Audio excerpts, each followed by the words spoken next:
Permission to speak, sir. Permission granted, old friend. You speak now? I wish to stay with the boy. If that is his choice. Yes. At the end of Transformers 1, for the first time in the movie, Bumblebee finally speaks with his own voice, without the help of radio tunes. His voice is back. Problem solved, right? So why in all the sequels does he never speak again? Nothing in Revenge of the Fallen, nor Dark of the Moon, or Age of Extinction? We'll get to the last night. It begs the question, for all of his later scenes, what if this wasn't a technical glitch, but a deliberate choice? Today, we're diving into one of the Bayverse's biggest mysteries, and the theory and possibility that Bumblebee chose to stay silent and not use his own voice. If you would like to support the channel even more beyond a subscription, you do have the option to become a member down below. Not only do you have access to all of the members only videos and content, some of the more interesting news that we kind of want to keep undercover in the Transformers fandom, some comic video breakdowns, and just some older videos. So if you want to check that out, that is all in the members only content. And you could also have a say in what we see on this channel in the future. So if you'd like to be involved in that, become a member today. But without further ado, let's get into it. First, let's go back to what we know from the very first movie. In Transformers 1, B regains his voice at the end to speak to Sam, saying, "I wish to stay with the boy," in a heartfelt moment where it's revealed that he can speak and he uses his true voice for the first time. But earlier in the movie, we're introduced to the idea from Ratchet himself, the medical officer, that his vocal processors were damaged in battle, and Ratchet said, "I'm working on it." So it was not something that was complete. His voice was not fixed at the time at the beginning of the movie. So how is it that he could speak at the end? That was always a question on my mind when I was young, and then going into the sequels on my mind after he did speak, why is he now not speaking at all? And one thing that you do have to note though is there are brief moments where Bumblebee actually does use his real voice. There's a deleted scene from Transformers 2 right towards the beginning, after, of course, there's the madness at Sam's house where the shard from the cube reanimates a bunch of appliances in Sam's house, and Bumblebee saves the day while destroying half of Sam's house at the same time.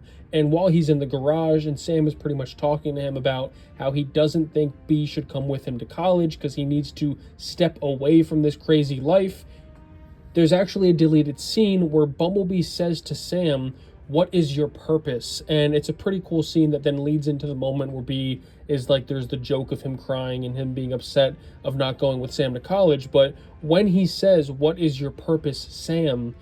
when he says Sam, you can actually hear it sounds like his voice coming through. And that's a moment where B is using both the radio and then he's also incorporating his voice. And I think that should have been left in the movie, but it was unfortunately deleted.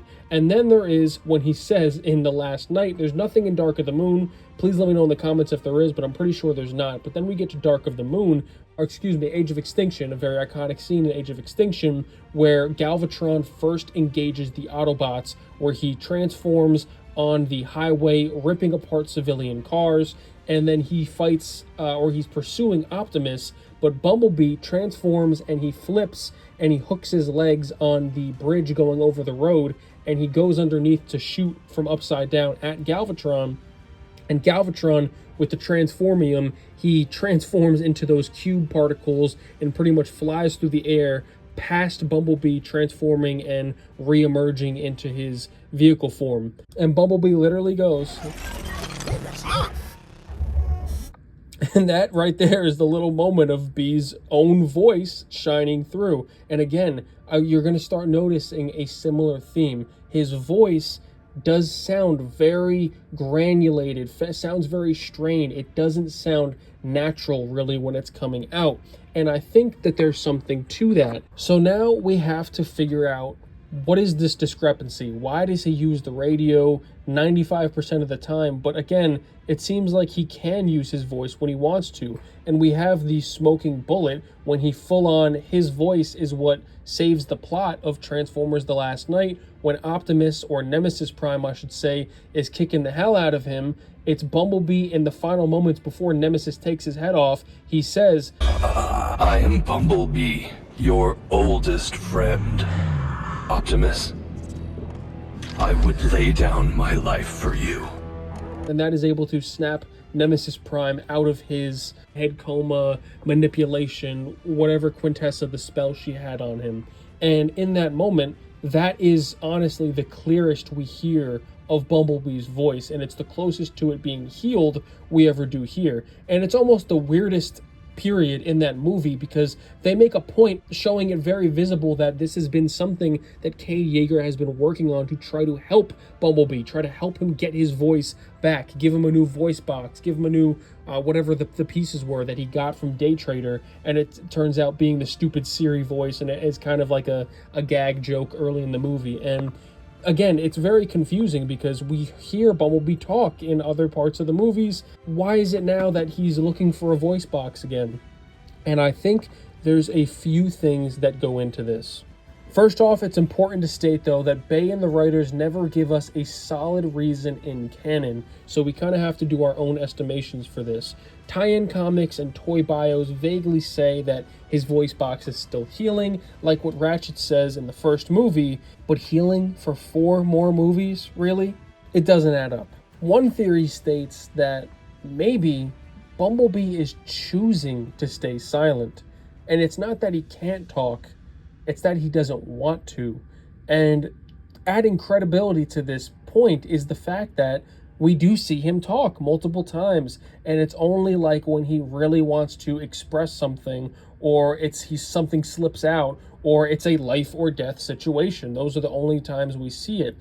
And we do know that his vocal processors were damaged in battle, and there's tie-ins. Please someone correct me if I'm wrong, but I have some weird memory of, like, I don't know if it was like an old video game or it was an old comic or a tie-in, but I feel like there was some reference point to something in the bayverse. I know it's very clear in other continuities, but I'm talking bayverse specifically, that it was Megatron responsible for damaging Bee's vocal processors. Regardless if it was or not, they were damaged in battle with the Decepticons. So, what if Bee is choosing not to speak? Because when he does speak, like I've mentioned earlier, his voice is really messed up, and that is probably a symptom of that damaged vocal processor. So, what if it's something more like a trauma response? Bee feels safer expressing himself through the radio and using human culture and slang to bond with Sam and to be more comfortable and familiar and kind of keep that scout bubbly spirit alive that we really see in that first movie.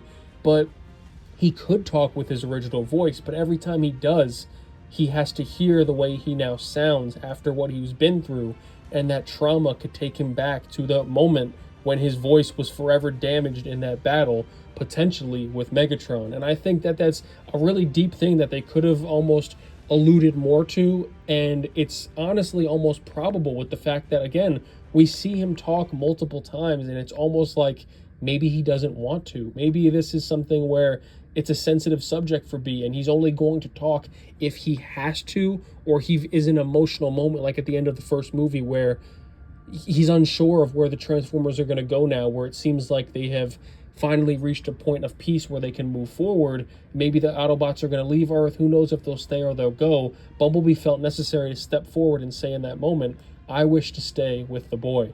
Another possible theory, which could be even more interesting, is that potentially the Allspark is the reason, in the first movie at least, that we get to see Bumblebee talk in the way he does, at least compared to the next few movies. Of course, this wouldn't really hold up the same way when we get to The Last Knight, because that's the clearest we ever hear him speak. But in the other couple movies, where we do barely hear him speak a little bit through the radio talk, it's not really clear, and it's not ever strung on sentences like in the first movie and in The Last Knight. So, what if the reason he was able to speak was because, of course, Bumblebee was carrying the Allspark for quite a long period of time, and the Allspark has insane properties. It's basically like a magic MacGuffin box for the Transformers universe. It can bring things back to life, give life to things that didn't previously have them, do all sorts of things. Even a sliver of the cube had the potential to reanimate full-on dead Transformers. So who's to say the full-on cube in its entirety, in its full glory, could not over time heal the damage to a bot like his damaged processors? Now, of course, that would explain why in the moment, being with the cube a little bit, it would have been able to heal him a little bit to the point where he could speak just a bit in the final moments of that battle when everything was settled. But as time went on, after, of course, the cube was destroyed and the only shards of it either put away in hiding or, of course, on the body of Sam, it would make a lot of sense why now he's not going to heal any further, or the effects that potentially were only temporarily benefiting him due to his proximity with the cube would go away, and now he can't use his voice again. But again, this is something they probably should have touched on more in the movie to give us a more clever explanation, other than we still want to be able to use the comic relief of the radio stuff. The final possibility, which I don't think is as likely, but I want to throw it in there just regardless, is potentially B felt like he played a part in their failures on Cybertron and the current state of where they were in the war. Maybe he was on an important mission when he got caught, and that's when he got damaged in that battle and something went wrong. There's a whole bunch of backstories we could dive into. Again, maybe they did dive into some of these backstories in the comics, but again, those tie-in comics are not officially canon to the movies. They totally contradict what we get in the movies, so unfortunately, as good as some of those stories are, we can't take those. But again, maybe this is some self-imposed penance of Bumblebee choosing not to speak because of things that happened in the war before they got to this point. So he can speak, but it's more so something that he's choosing not to do. And again, you could say, well, why did Ratchet say he was damaged? Well, that could also still be true. His voice is messed up, and it's still not fully healed. But that doesn't mean he can't speak at all, but it's something that he's not going to be rushing to do because he still holds that guilt, or he has those, again, maybe that PTSD or those sour feelings to the moment of when this thing was taken from him. Regardless if we like it or not, this radio aspect, not talking part of Bumblebee has become a part of multiple stories, from the Bayverse into Prime into the rebooted universe, where they were kind of trying to keep it connected in some way. So they kept the fact that Bumblebee got muted, but we got to actually see it this time via Blitzwing chasing him down on Earth, which was certainly very cool. But again, I would like to get back to some Bumblebee speaking, but regardless, it has become quite iconic.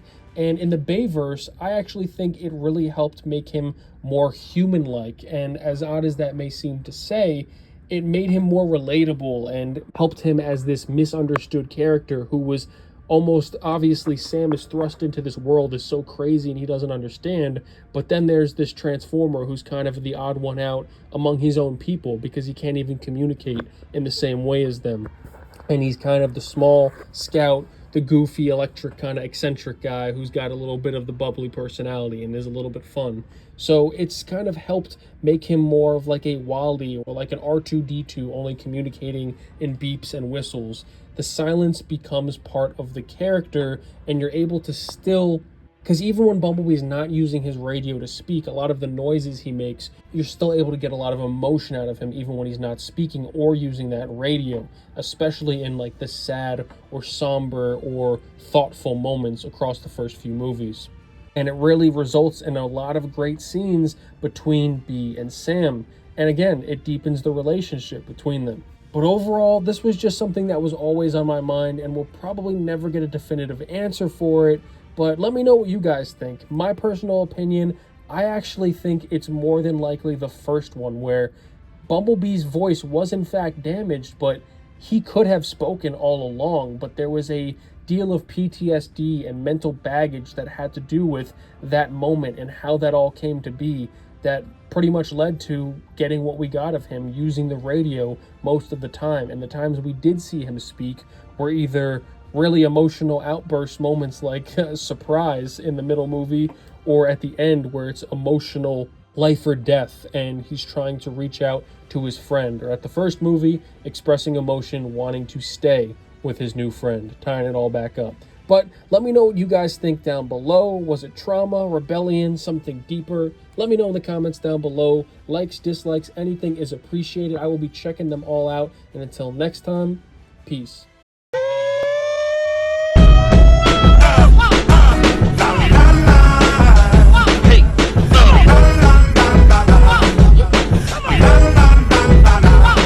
They say,